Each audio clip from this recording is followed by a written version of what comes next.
Good afternoon, Philadelphia. Welcome back to the Conservative Voice on WWDB AM 860. This is your host, Gary Heasley, in the studio with the great Ada Nestor. Ada, welcome. Hello. Glad to be here for the second hour. Yeah, this should be good. So, a couple things. First of all, I mentioned in the first hour that we have an upcoming town hall. And, it's great. We did one on the 4th in Aston. We did one last night in Malvern. We're going to do one. It's in Upper Darby, very close to Philadelphia. So we're saying it's in Philly, but it's technically in Upper Darby. Now, this is going to be at the American Legion at 6914 Chestnut Street in Upper Darby. It'll be on September 18th. That's Thursday coming up at 7 p.m. And what we'll do in this town hall, because this is a new venue for us, right? What we're going to do is just get, with a group of people and talk about the issues of the day. It's a great opportunity for us to hear kind of what people really care about. And maybe for them to hear some perspectives that we have on the issues of the day. So we'll cover the things that are important to folks in Philly. We'll talk about some of the national issues. It'll be a good discussion. I'm looking forward to it.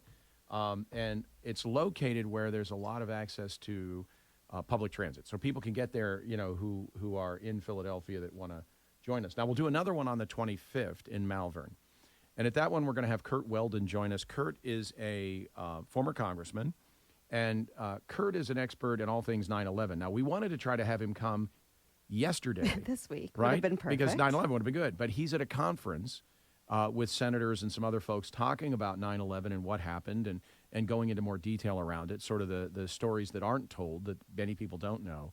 So hopefully he'll have even more to share with us on September 25th. Yeah, I would hope so. I mean, so we're really, this is an important thing, and we've heard a lot of stories about it, but it's time we get down to the facts.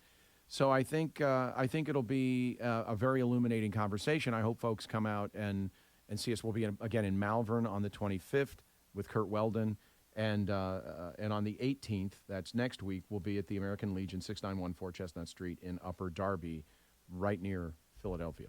And so that's what we get coming up, because we're always engaged, talking to the folks about the things that are important. Now, we're going to switch over now and go to Chris Hinkle. Now, many of you know Chris. He's been our guest on the show many times, and we thought it'd be good to have him in, this week to kind of talk about what happened with Charlie Kirk and sort of the perspective of sort of the law enforcement side of that. So, Chris, welcome back to the Conservative Voice on WWDB AM 860 in Philadelphia. Thanks, Gary and Ada, for having me on again. Yeah, always glad to have you on. You and John Nance, you guys give us a perspective, frankly, that we've never been able to get anywhere else. And as just the sort of outsider looking into the FBI, we've seen some pretty disturbing things. Frankly, you've restored some of my faith in the Bureau. Right. Because I was getting pretty worried. Listen, before we met you guys, we were on the Burn It Down page. I'm just kidding, sort of. But I'm not kidding at all. It wasn't unusual for me to say I think it's too far gone. After Mueller, Comey and Wray. Mm-hmm. And I'm just saying, I don't know how you recover an organization that had that kind of leadership for that long. So we have actually, learned a lot from you guys, and it's been great to have you with us. But this is a little bit more somber situation. And, everybody's been affected by it. This has been a really emotional week for folks that have, paid attention. And so now that they've announced just a short time ago that they've arrested someone. Trump has come out and said he thinks it's the right person. Could you just give us some insights into sort of what goes on around this and what your view is of how we got here and what happens next? Well, the first thing that I noticed was the law enforcement response, and I want to give kudos to Governor Cox of Utah. That man is a treasure. Yeah. Other governors around the nation should look to him for how to articulate what the problems were and how we move forward. I mean, just an amazing guy. I don't know another governor in the United States that spoke as well as he did at that press conference. It definitely brought comfort to the people to Charlie's family, and it brought comfort to the people that had to witness that horrific event firsthand. Now, as far as the law enforcement response, I'm going to look at it from the perspective, and I'm glad you mentioned that John and I try to bring you things that others aren't. There's a number of my former colleagues that are flooding the airwaves right now. Some of them are very, very good. Some of them are not very good. I'm not going to name names right now. Such is But life, right? We've got the good guys and yeah, not so good guys. Go Right, on. right. yeah. I think some people get a little excited about having someone on without voir diring their background. Yeah. And when you have some individuals speaking on things that the rest of us who know those individuals in the background look at and say, that guy is inexperienced in this area and shouldn't be talking. So that's for another day. So on the law enforcement response, there are clearly things that federal law enforcement, particularly the FBI, should take charge of. The Butler, Pennsylvania site was the site that the FBI should have taken full, ultimate control, oversight, everything of the investigation, and that was a failure of Chris Wray not to do that. Yeah. He compartmentalized things, let individual agencies run their investigations, and that is not the way to handle that event. That doesn't mean that every national event should be addressed in that way. I think that this event is emblematic of the way that the FBI should be responding if they're going to provide assistance. Yeah. It was clear from when I watched the press conference, and I was getting text in the background from people, from some people, I'm not going to say who they were, who said, "Oh, the FBI is going to go in and take over." And a couple of us in the background, the few people that I really trust, former agents, and when I'm a former attorney, we said this is not the situation where the FBI should go in and be in charge. They should be in a support role, providing resources, analytical services, things like that. There are ways to do that. There's an assistance to law enforcement component within the FBI that they can provide it. Now, they can get a niche of a civil rights issue or domestic terrorism or something like that. But just because you have that niche doesn't mean you're the best equipped to do it. It's I liken it to if I'm wanting somebody to investigate a murder, I want the person that's most experienced at conducting murder investigations, that has a good track record with it. Those are found at the local law enforcement. The FBI is not in the business of conducting murder investigations routinely unless they have a significant federal nexus, such as the murder of a politician or something like that. So I think that this was a good way for the FBI to come in and provide those resources and help out. I thought that Kash Patel had a good day today. I did convey that message to someone around him earlier. I thought this was the best way. I've been advocating for him. Stand behind a podium, be in a suit. You're the director of the FBI. Make your statement and move on. Yeah. The next thing that Kash Patel should be doing right now is flying back to D.C. because while this is something that's a major event and it affects a lot of us psychologically and emotionally, there are larger things that the FBI director is supposed to be focused on, and he needs to get back to doing that. This is fine. We helped out. We provided those resources. He directed those resources, and kudos to him for the way he comported himself today. Now get back to work. I don't think that it is wise to go out and tweet your way through things. I don't think that it is wise to, be overly transparent, because sometimes you put things out there that turn out not to be factual, and then that lessens your credibility. That was a bad day yesterday. Today was a good day. Yeah. I would recommend to him going forward, you've got something to say it behind a podium, say it in a suit. I don't want to see the director of the FBI out there in a raid jacket looking like he's working on the evidence response team. That's not his job. Right. So I call balls and strikes on that. But my good friend, people know him on X and on Substack. It's FX Reagan. I highly suggest people follow him. He is a retired special agent in charge. That is not his name. I have not asked him if I can disclose what his actual name is, but he has an article out there right now that I think everyone should take a look at about stop federalizing murder investigations. He said federalizing what are otherwise crimes because they are high profile and because there's a compelling video is wrong, and it needs to stop. The Department of Justice should stop padding the sensationalism by charging high-profile murders that are caught on video with federal offenses as if they're more important category of crimes. Murder's awful enough. Federalizing it doesn't make it worse. It makes it look like officials at the DOJ are on a kind of publicity campaign to draw attention to themselves. It demeans the victims' families, and their own murders, and are not worthy of being called federal crimes. I can't support that enough. I mean, he is absolutely right. I call balls and strikes here. I've been a supporter of Cash and Dan. Once they got in there, I will do everything I can when they're doing things right. I will provide constructive criticism when I don't think they're doing things right. I'm a citizen like everybody else. Maybe, my words will get through. I don't know. But they weren't on I've said this before, I think on your guys' show, he and Dan were not on my bingo card for director and deputy director. There are many other people out there that I think would have been much more effective in this. It's not on-the-job training to jump in as the FBI director and deputy director. And I think there is a social media element to it. We can talk about that another day. I sent something to Ada to take a look at, and I'll be interested in her perspective without me coloring any of it, of what she thinks about what she reads.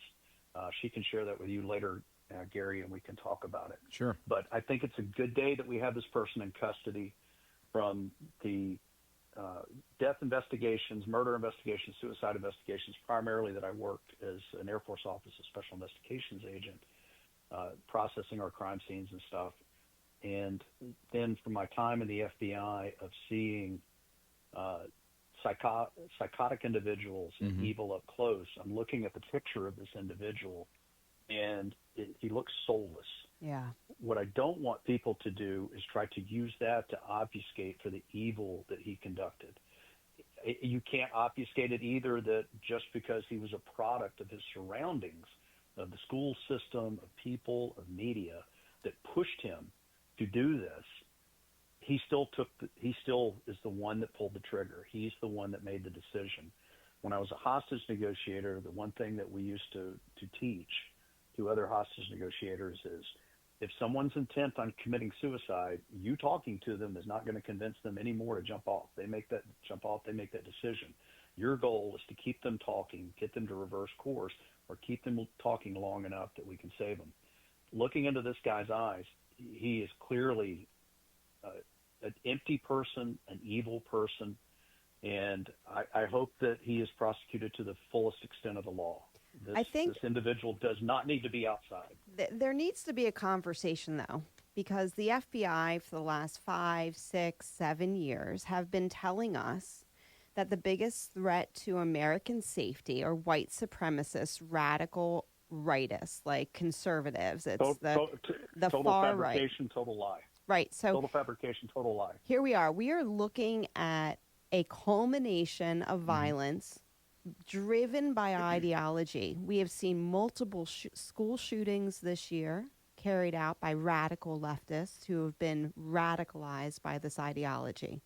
We are seeing another situation where someone has now lost their life for speaking in words that aren't agreeable to other people, who I would say was a fairly moderate human being. I don't think Charlie Kirk could be considered radical, although I've seen him called a fascist 1,000,000 times today.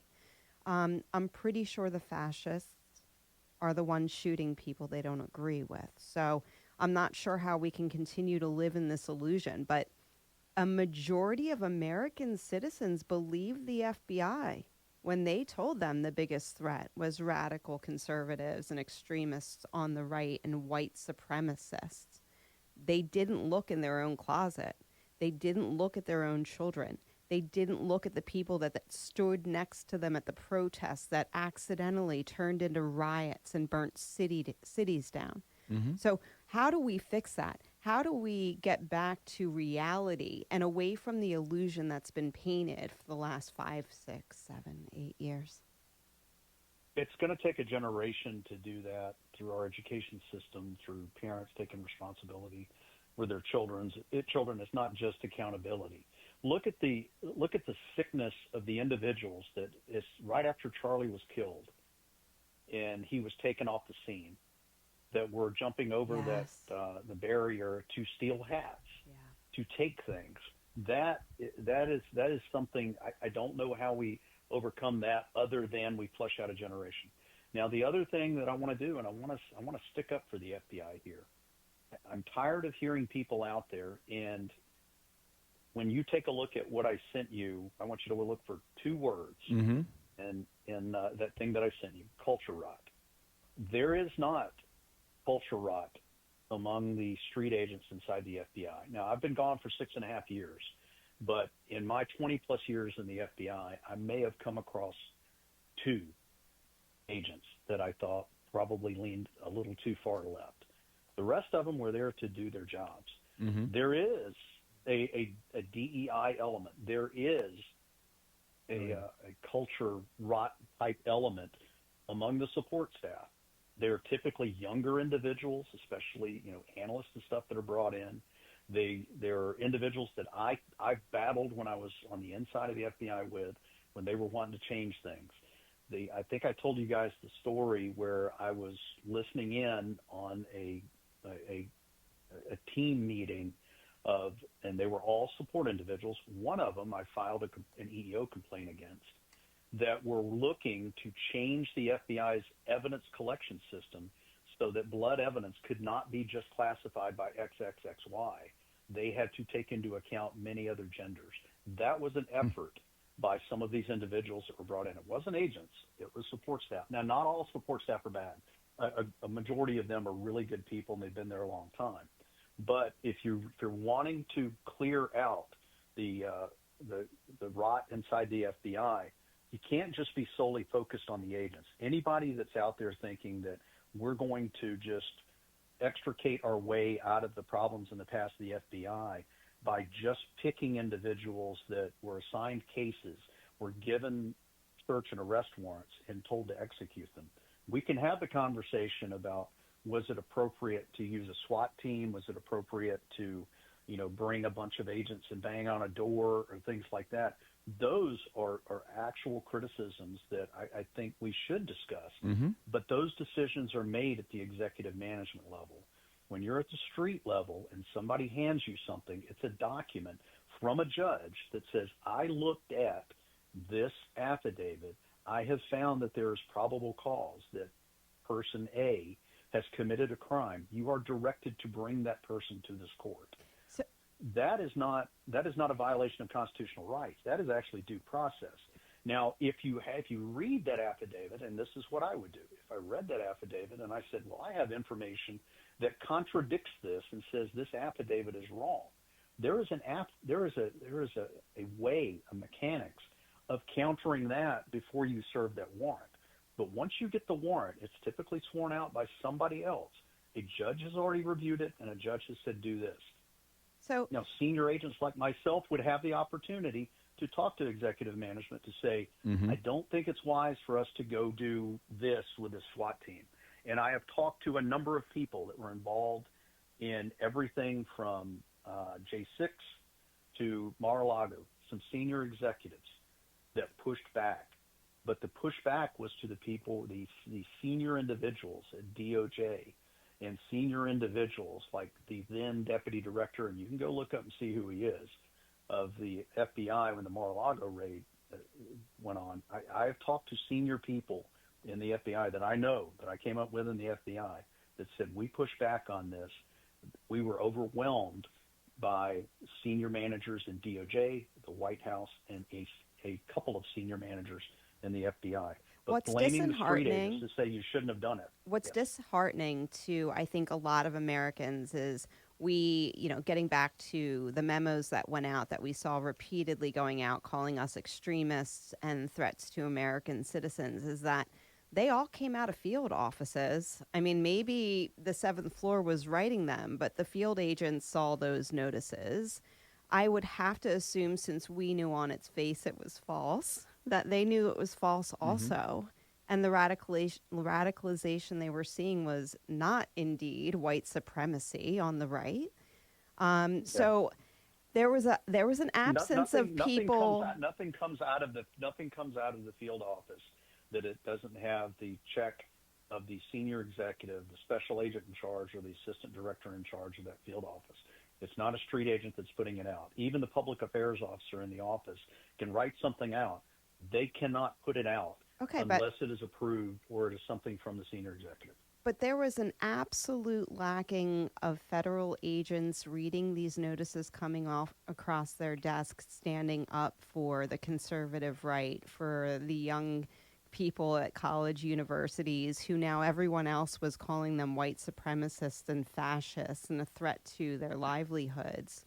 You know, there was an absolute silence in the agency itself as I perceived, were targeted by the government for exercising our freedom of speech. So while both things may be true, both sides, you know, we both may be filling in a piece of the puzzle there was silence. And there was an element of the population who were kind of left out there to, you know, just sit and wait and see if they got a knock on their door next. So on the inside of the FBI, when you're a street agent, and the Hatch Act plays into this, there's other policies and procedures.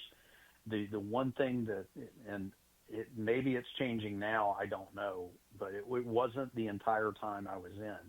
You didn't go out on social media. You didn't say anything. Most of the agents that I work with didn't even have, outside of Facebook, where they didn't identify where they work or anything. And typically, like I was, my wife started a Facebook account to share pictures when I was over in Baghdad, embedded as an FBI agent, between us and our family, just so I could see the kids, you know, at football camp and stuff. That was just the mechanics of the way it was.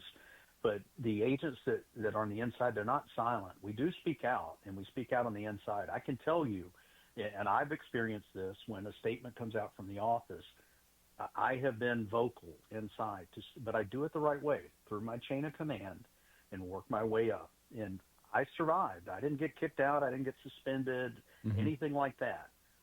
And I was able to affect some change from the inside. The one thing, and if you go read, I think Nance had talked about this, Jocko Willnick's book, is where do you think you can affect the change? So if that, you know, search warrant or that statement comes in, if you walk off, somebody else is just going to step into that spot. You're not making any change. You can feel good about yourself. You can say, well, I've got my integrity intact, but did you do the public a service? But see, so while I took those the fight guys on the inside. while those guys may have been whistleblowing on the inside, American citizens were left to suffer because, in my opinion, their constitutional rights were being threatened. They were being silenced. And those two things may have both happened, right? Like, they may have been whistleblowing on the inside, but these American citizens lost their homes with legal fees who were nonviolent and sent to sit in a gulag. So, you know, there are... I agree, but who was responsible for them being in the gulag? It wasn't the FBI agent on the field that placed the handcuffs on them. They're just following, and it's not, and people that do it like the Nuremberg thing and all of that, they're unserious. So when agents in the field are executing a warrant, that's an order from the court, you shall do this. And you're going to do it or somebody else is going to do it. And I would rather be the one that does it and have an effect on the way it's executed than not. Then just move out of the way and somebody else jumps in and does it that way. So you can walk away from it, or you can try to affect it from the inside. If you walk away from it, it's not going to change anything. But you have a better opportunity of affecting it from the inside. So there was a massive feeling like this, right? And here's one of the reasons. This is a Fox News article just of a couple of weeks ago. Garland issued a directive on October 4, 2021, mobilizing the FBI to assist law enforcement partners with a, quote, disturbing spike in harassment, intimidation, and threats of violence against school board administrators. Now, that's when Garland at the DOJ... I was a school board candidate Yes. at the time. This was heavily used to attack us as candidates. Go on. Oh, it was. So Garland, whose son was in the business of selling these radical curricula to school boards, Yeah. right? What a shock that was. Yeah. Was looking for what they called a federal hook to address this letter that the National School Board Association wrote, which we then found out was actually written by the DOJ. The National School Board Association stamped it as theirs and later had to retract it when state after state withdrew from the National School Board Association. Actually, it was Remember? the NEA that wrote the information, gave it to DOJ, and the DOJ DOJ took put it as out. their own. Yeah. Yeah. Yeah. So the National School Board Association then issues this thing and asks the White House for help. They do this. It's all fake, and it was all designed specifically targeting you, Ada. and frankly, I was at some school board meetings back then. We know a lot of people. It was Well, heat. It was hot back in actually, 2021. And actually, I will play a role in that too, because it was targeting me. I was routinely speaking out at school board meetings, and people can go look. I don't know if you guys still have an old copy of it, but if you go to search my name, just search Hinkle and DOJ nor FBI. You just put those words, you're going to find a Homeland Security Today article. You're going to find it at Darren Gobb's paper over at the Montana Sentinel. Gary's clicking away over here.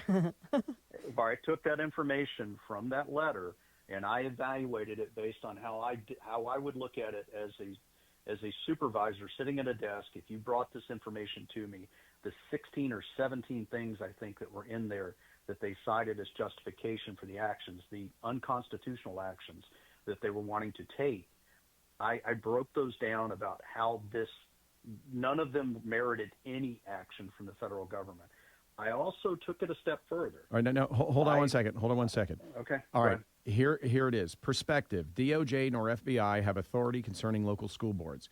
Garland's directive alleged a disturbing spike in harassment, intimidation, and threats of violence against school administrators. By Christopher W. Hinkle, October 26, 2021. Told you, he was clicking away on his keyboard over here. There it is. And we'll post that out on our social media. So anyway, here's the two things I did, several of the things I did in response to that. The first thing that I did is I went and educated the school board. So I spoke before the school board, and there's 5 individuals up there. They routinely would not engage with you when you talk. They give you 5 minutes to say something. Yeah. But I educated them on what agent of the government means. We got 3 minutes, and we had to fight for that extra minute. It used to be 2. Yeah. Yeah. So anyway, I told them, and several of them are attorneys. One of them's an attorney with the Attorney General's office. I said, I'm going to educate you guys on what agent of the government is.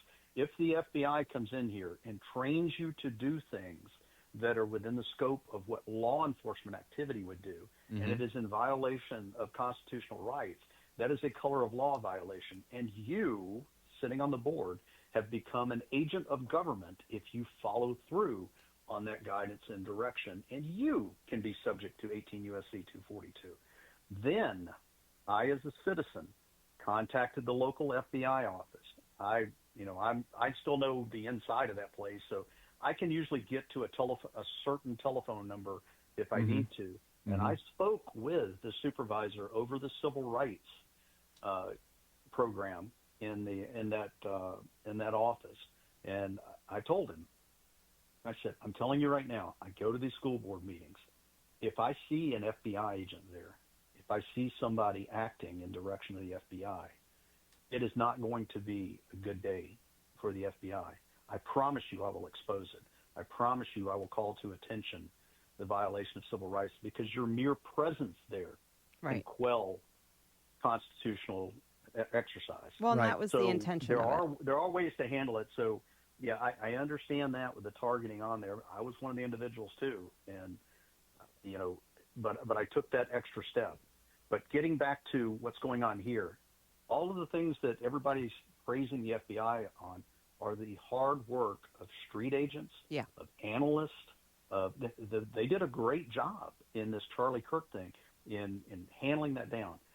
I said it's very hard in this social media environment to hide, and this guy's not going to hide long. Right. I said yesterday I can't remember if I was on television or radio, I did a bunch of hits yesterday, and I said I would bet within the next 24 hours. Getting the pictures out there is a great way to have people say something, and apparently this parent noticed that, oh, that's my son.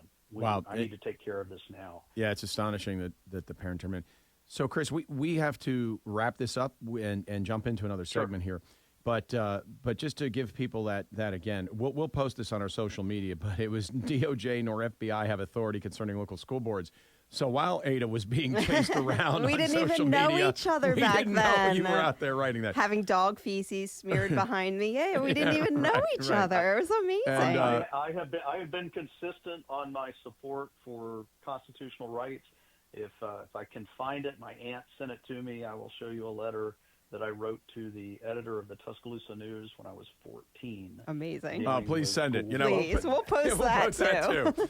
Well, Chris, thanks so much for joining us once again, and you know, it's going to be interesting to see where all this goes and how things move forward. But you know, clearly, and again, kudos to the FBI for the work that they did supporting the local law enforcement. Governor Cox, an amazing individual, and Kash Patel had a good day today. I thought he did well. He needs more days like that. He needs to wear the suit and stand behind the podium. He doesn't need to look disoriented wearing a raid jacket like he did yesterday. Agreed. I think, you know, I couldn't agree more. He's not on social media anymore. Now he's the director of the FBI. Be that.